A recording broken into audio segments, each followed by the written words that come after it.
red button on the top of the camera. Just hit it. I did, and it didn't go off.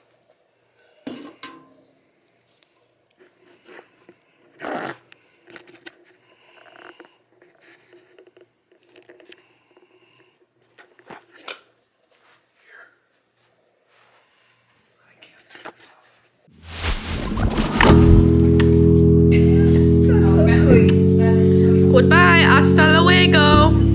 So cute. Mi amore. No, I'm like this. I'm hold on to it. I'm like this. You can see him. I can't see him though at all. Really? Yeah. But we actually can't see his head in any way. He's got 4. Oh, the period story? So I have PCOS. I want to get little clips from the I'm just doing video. Do you think? Just chit-chatting. Good job. Yes. Your sister's crazy.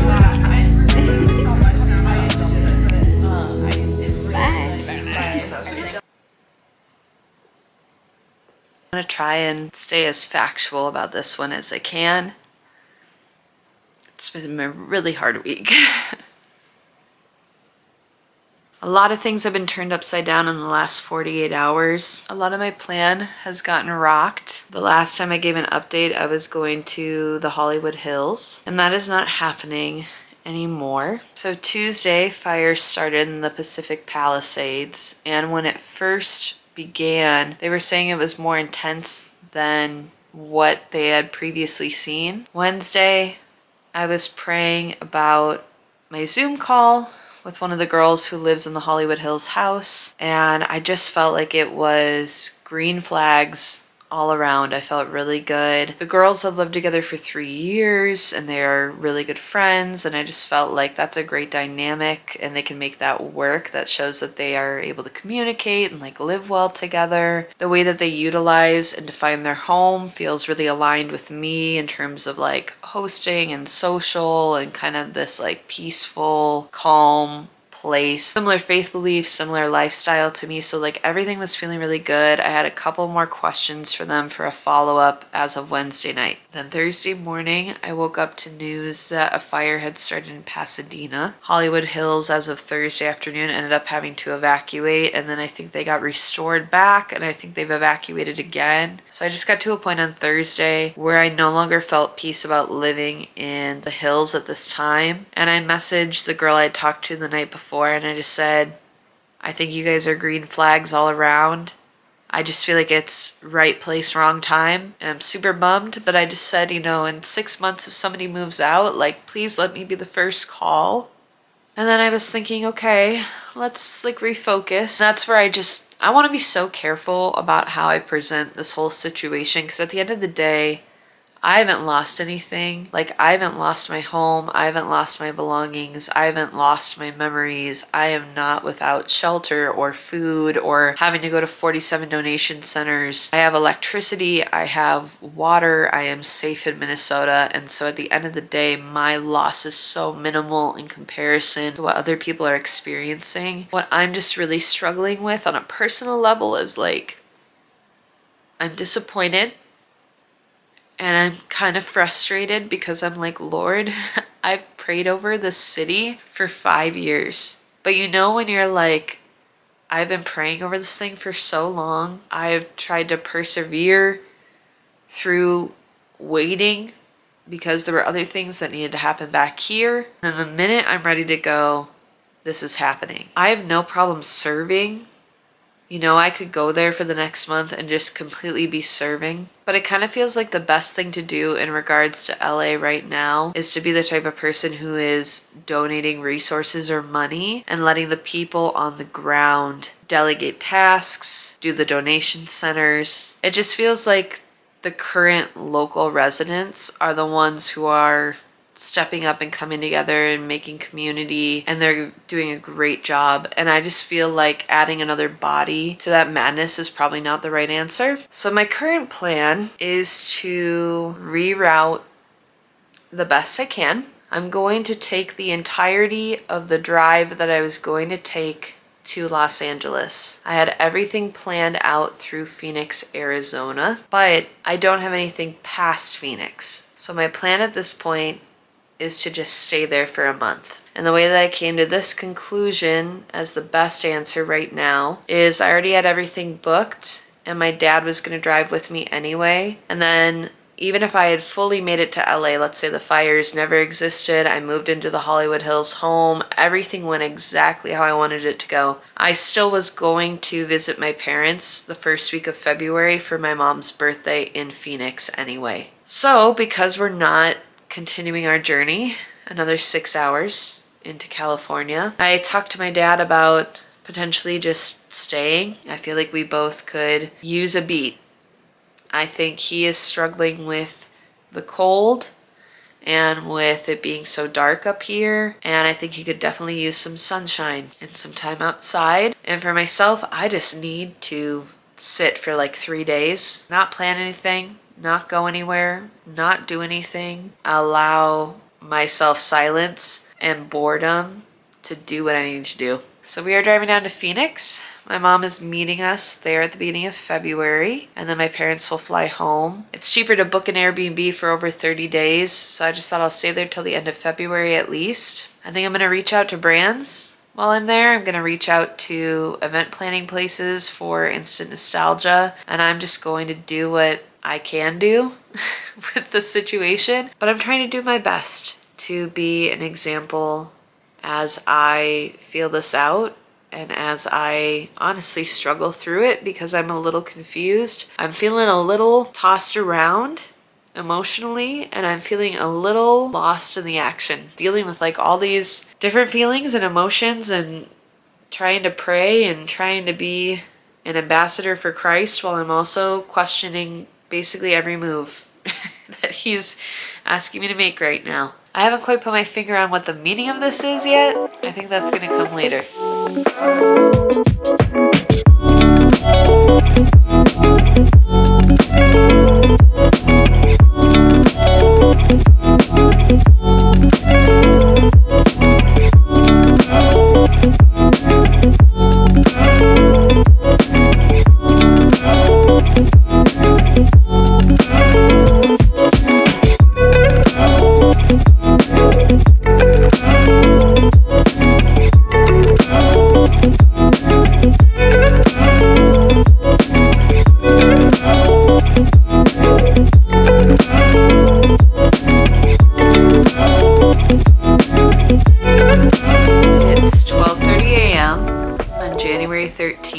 I will leave in 8 hours. I think I've been saying goodbye to people all week, but now it's like, it's game time. Things are becoming a little more real. I packed all day. I always think I am such a minimalist, and then I've moved 3 times in the last 9 months, 8 months. That's so many times.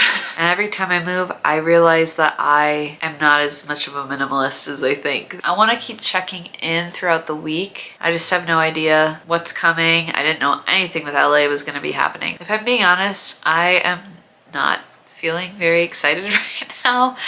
I am anticipating the next 25 hours of travel over the next 4 or 5 days, and I'm not even landing in the destination I wanted to be in the first place. I'm looking at the price of things in Phoenix and the surrounding suburbs, and it kind of just feels like wasted money. It kind of feels like, why would I waste money on a city I don't want to be in? But I don't feel like I have the ability to go to Los Angeles right now. Hopefully, once I get to Phoenix, things will make more sense. It's my last night in my house. I'm feeling a little mixed about that. You know, when I was sitting in this room in 2021, I was going through really, really deep depression, and I just wanted God to let me go and make the move and do the thing. I think in my head, I thought this is going to be really exciting and fun and a once in a lifetime thing, and it still could be. But you don't realize how much you're really giving up and sacrificing until you are leaving. I wish instead of convincing myself I was trapped, I wish I would have enjoyed some moments in life a little bit more the last couple of years. I think I only factored in the exciting, fun newness of the situation. I don't think I really wrapped my head around how much work goes into moving. And like I said in the previous check-in, like I still feel a lot of peace about going. I feel peace about not staying. I don't think there's anywhere for me to really go here, but I'm currently sitting in limbo where I can recognize that there's really nowhere for me to grow here at this time, but I'm not at the point where I'm at this other place that I really want to be at and potentially thriving and knowing that all of the sacrifice here was worth it. Not quite there yet. So I'm just trying to trust that it will be a good thing and a blessing. Could definitely use prayers. Okay, well, this is your great adventure. It really feels like it. Be happy, be joyful. I Me mean it. too. Well, yeah, no, I'm serious. So go out there and do all you can just to make sure, one way or another, okay? But look to the Lord each day and don't get frustrated with Him. If that's not the place, and you know, we keep continuing to look everywhere. Go and enjoy it and just see too. You know, your dad and I support you that way. We want you just to make sure, but also be open if you need to come back too. You always have a place here. Heavenly Father, again, we just come to you. Give this day to you. Thank you for it, Lord. You have plans for Kaylee. They're wonderful. You have it all set before her, Lord. So first of all, we just ask that you open up today's travel. Again, like the Red Sea, just a dry path. No problems at all with the car, with their health, with accidents, just everything. The weather, Lord, you have your protection around Rick and Kaylee. I pray for their relationship in the car too, that it is a growing relationship with each other, but more importantly with you, Lord, during this time. And just direct their paths and bring joy to situation. Bring joy to me, Lord. And we lift all this up in Jesus' name. Amen.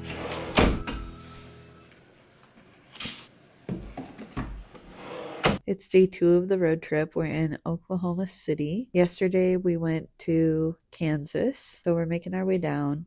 Tomorrow is Albuquerque, New Mexico, and then I'll kind of be stationed in Phoenix for a minute. It's been a good drive so far, pretty easy. When we went to the Kansas City area, I was really surprised because I thought it was going to be like better taken care of.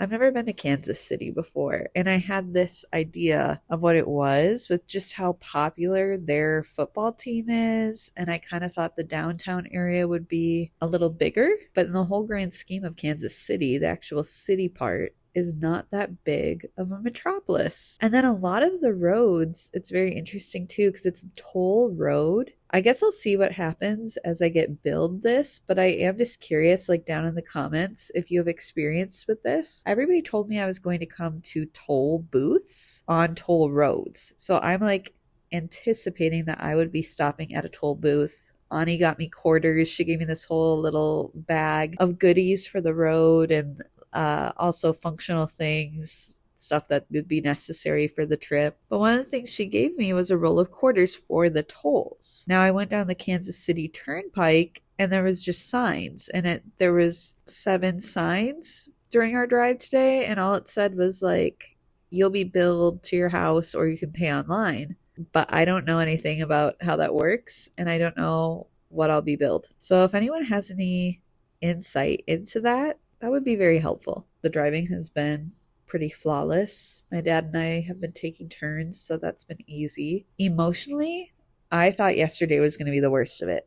I think both days have been very difficult for different reasons. Yesterday was really emotionally hard because I said goodbye to my mom. I have 2 older siblings. I think my dad's been through this before, where the kids have moved out or moved far away. Like my sister went to high school in Japan, but my mom has never been through that with me. So I think even today is not doing very well. I just told her, you just have to get through the first couple days, and not that it gets easier, because I think we'll still miss each other, obviously. I think it just emotionally won't feel like such a huge hit. And then I think she's also feeling relieved that my dad is with me on this trip, but I think she also is feeling very lonely because no one's at the house. So I would say, like, emotionally, that was incredibly hard yesterday, saying goodbye to my mom. The other thing that was really hard yesterday emotionally was just a lot of stress, like getting on the road, starting the trip, knowing we have such a long trip ahead of us. And then we got to the hotel, and basically because I didn't know that I was not going to be going to Los Angeles, then I'm trying to find places in Phoenix, and then I didn't know that my dad was going to stay with me. So then I'm trying to find a place for 2 people, and we're trying to make it cost effective. And it is like the worst time to go to Phoenix for a cost effective trip because of the snowbirds and because of events happening in the city. So I did find something, but we drove 5 hours. And then I was on Airbnb for like 3 or 4 hours because finally, when I would get something that was going to work for our living situation, it would be snatched up, or like 2 days of the 20 days that we need would be snatched up. So it was just a really frustrating situation, but we got it done. And because the work was put in, now I don't have to worry about that. When we get to Phoenix, we're going to have a place to stay for a few weeks. So with those 2 things, I thought yesterday is definitely going to be the hardest day. So when I woke up this morning, I was like, wow, hardest day done. I don't have to worry about anything. Like, we just have to get through this drive now. I think today's difficult emotional portion of it was more so 2 people who have been in a car, in a hotel room, like together now for 48 hours. And you just start to have a little less patience. You're starting to get a little more snippy with each other. So definitely that is the difficult emotional portion of today. I'm really looking forward to tomorrow night when I'm feeling very stressed right now. What I've been doing is just, number 1, saying a quick prayer. Help me to have more patience.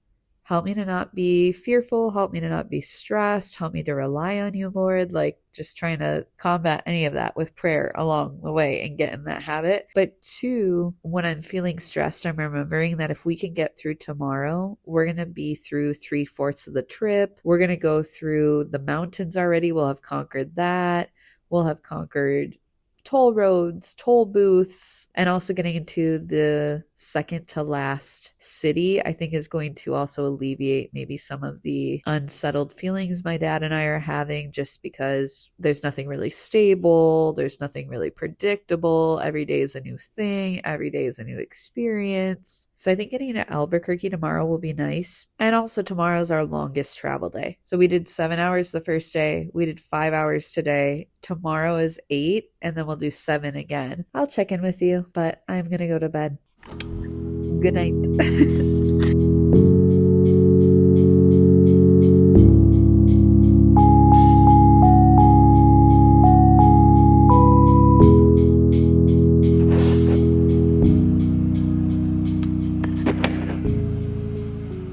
It's been a few days since I last checked in. The vibes are a little different, and this trip has definitely proved to be different than what I expected. I think I'm struggling with a few different things. There are things that were expected, things I had prepared for, like being a little stressed, hopping from place to place, doing the entire road trip, the finances behind those decisions and relocating. Those types of things I was ready for. There have been so many unexpected other things that I was not ready for. I just am kind of at my end at this moment. I think the last time I checked in was Wednesday. So that would have been like the 15th. This is the morning of the 18th. It is Saturday. Since Wednesday, a few things have happened that I was not expecting, and I think I've been handling it as well as I can, but I'm definitely struggling a little bit with some things. We made it to Phoenix. We got into a hotel, and the Airbnb was booked from yesterday, Friday, to the 3rd of February, because that's when my mom will come down and join us, which I think I've already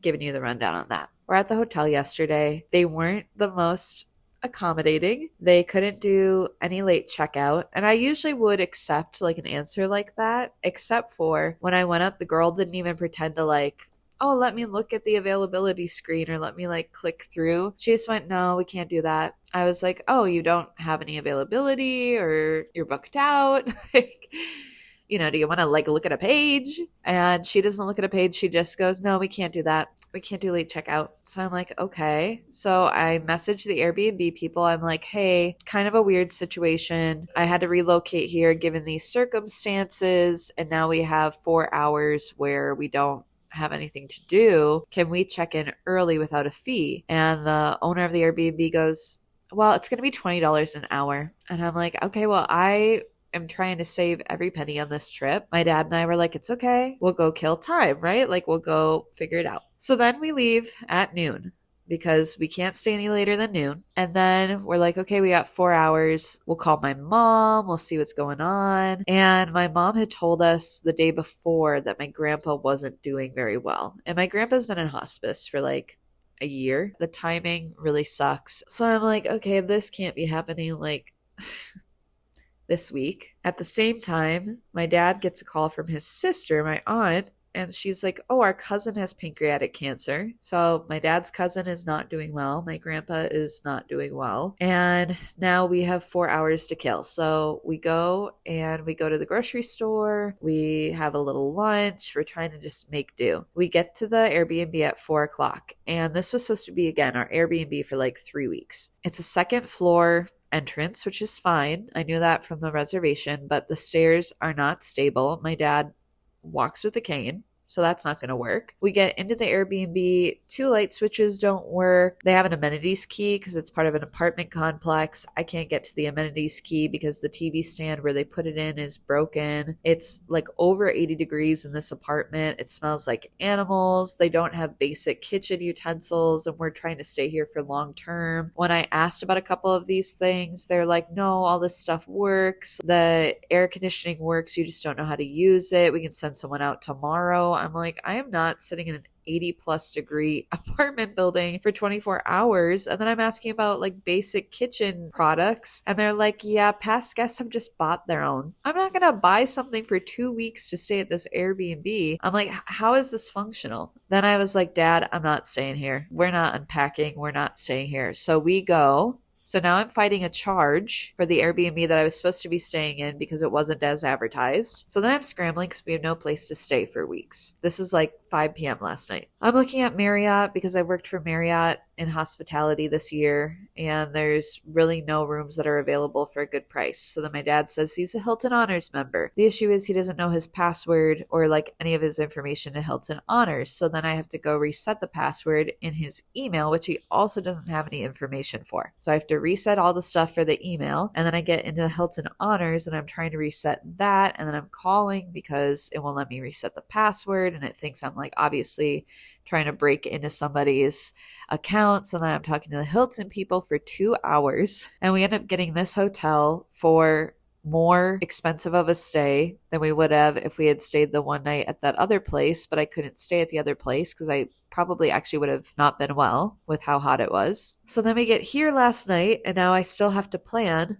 for what we're going to do for the next few weeks. So now we're doing another hotel tonight, a different one, and then we're doing an Airbnb for 8 days. We're going to Sedona for 5 days, and then we're coming back to Phoenix area for 4 days. And I just feel like, you know, it's so inconvenient, but I got those 4 stays for $400 less than I would have had I stayed in the place I didn't want to be in. So at least there's a light at the end of the tunnel for that. Oh, the other thing, we had groceries last night. So we had gotten all this groceries because we had all this time to waste away. And then we don't stay in the Airbnb with a full fridge. So we get to this hotel and we had to give like 2 or 3 things of our food away that we just paid for to staff at the hotel, which is fine. But like, I just feel like I'm pissing away money. I'm feeling very discouraged. So we go through all of that last night. It is what it is. And then my mom calls me this morning and my grandpa passed away, which is an interesting situation because it's not like when my grandma passed away. Like my grandma and I were very, very close. My grandpa and I are not, but it's also like, really, God? Like this week, that's what we're doing? My mom is the like point of reference person or whatever it's called. Now she's in Minnesota by herself, already kind of having a week of mourning. Now her dad has died.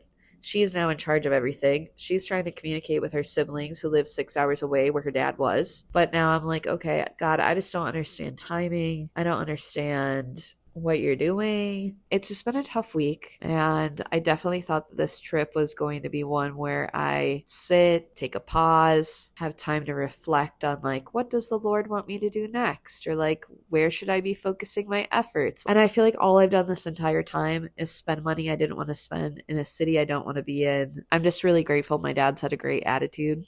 Like he's been miraculously calm and very chill. I'm about ready to crash out. I'm not doing well. So hopefully the next time I check in, we'll be in an Airbnb that we like, and it'll be a couple days in, and I'll be more relaxed and maybe have had time to actually get good sleep and think about my life. Money to buy an airplane ticket once in a while. And I know that your mom and dad being here will be an incentive to come back. I just want you happy. I want you to find the job you want, the place you want to live. Then we'll see what happens. Yeah, thank you. I appreciate it, and I appreciate prayers. I'm just trying to figure it out, and things kind of got all turned around with the fires. Yeah, you keep Dad updated, and if he needs to come back, we can figure that out too. I told that to Mom for her situation, but it's just crazy when I'm trying to navigate the situation I'm navigating, and then both of these things are happening for Mom and Dad at the same time. Right. Just trying to make sure everybody's feeling supported as we're going through all this. I'm sitting here in our last night in Tempe, and I'm reflecting on the week because I've been feeling really down the last 2 days. And I couldn't really pinpoint why I was struggling so much, because in reflection on this week, I enjoyed the 65-degree weather, I took walks, I ate good meals, I talked to people on the phone, I slept well, I read books, I wrote, and you would think that I would feel completely refreshed and positive. And instead, I'm just kind of sitting here feeling like really unsure of myself, not feeling productive, not feeling like I did anything of value. Last 2 days, I've just been feeling this gnawing negativity, almost like a sadness, and I couldn't pinpoint what that was coming from. Because I don't have responsibilities, this should be the time that I'm creating content and I'm putting stuff out and I should be recording. I'm just feeling really anxious from sitting. And as I was sitting in this negative state, I was just starting to list off all the things that really are awful about this season, which in itself is like, that's so bratty to be like, God, these things are going wrong, when like God is literally letting me stay in an Airbnb. You know what I mean? I'm just listing all these things and I'm so frustrated, and you know what, I probably won't even get the jobs that I applied for because I don't have this many followers, or like no one's engaging with my stuff, and I'm just going through this whole list. And as I've had time to eat a good meal and rest and maybe take a second to like breathe it out and settle down a little bit, the Lord has showed me, I'm not going to say what a gift it is to experience loss, because obviously with the fires and stuff, like there are still people who are affected much greater than I am. And with my grandpa dying, like I don't think the Lord allowed that just to teach me a lesson. But the Lord was showing me some positives through those two situations. One, we're not taking anything. Our clothing, our furniture, our houses, our money with us when we die. No matter what your viewpoint is on death, that is just true. If you think everything just ends when we physically die here, or you have an eternal perspective like I do, we do not get to take anything on this earth with us when we go. And two, life goes really fast. My grandpa passing away has been a really eye-opening reminder that I don't want to be in my 80s at the end of my life wishing that I'd done what I'm doing. I'm sitting here and I'm 4/5 of the way to where I want to be in California, and I'm scared, and I'm sitting here convincing myself that it's not going to happen, it's not going to be productive, I'm not going to make any friends, I'm not going to get a job, I'm not going to live anywhere. I'm just talking myself out of it because I'm scared and I'm nervous, and it requires a lot of risk. But I don't want to be at the end of my life and wondering what my life could have been because I wasn't willing to take that risk. And the third thing that the Lord has shown me through this whole process is that it's all about people. It's all about relationships. It's not about money. It's not about status. It's not about followers. It's not about people knowing your name. It's about community. It's about caring for one another. My gosh, if 2025 has not taught us anything in this 700th day of January, it is that caring for one another is like so crucial, more now than maybe ever. So I can sit here and maybe some of you watching feel this way too. And I can believe that what I'm doing isn't important because it's not getting me X, Y, or Z, or it's not proving to other people that I'm worthy of respect, or it's not gaining me any long-term success. But I will never get this season back with my dad. I may never get another season where my dad and I just have a couple weeks together. I may never get the time to just sit and really think about what I want to do with the upcoming year and truly like decade of my life. And the biggest thing this season has shown me is that I get to choose if I want to rest or not. And rest is something that really makes people stand out. When I think about restful, peaceful, hospitable people, they are the people whose homes I come into and I don't feel like a burden. I don't feel like I'm imposing. If I'm 5 minutes late, they don't make me feel bad about it. These are people who have cozy, quiet homes, no matter what the neighborhood that they live in is, no matter what their life circumstance is.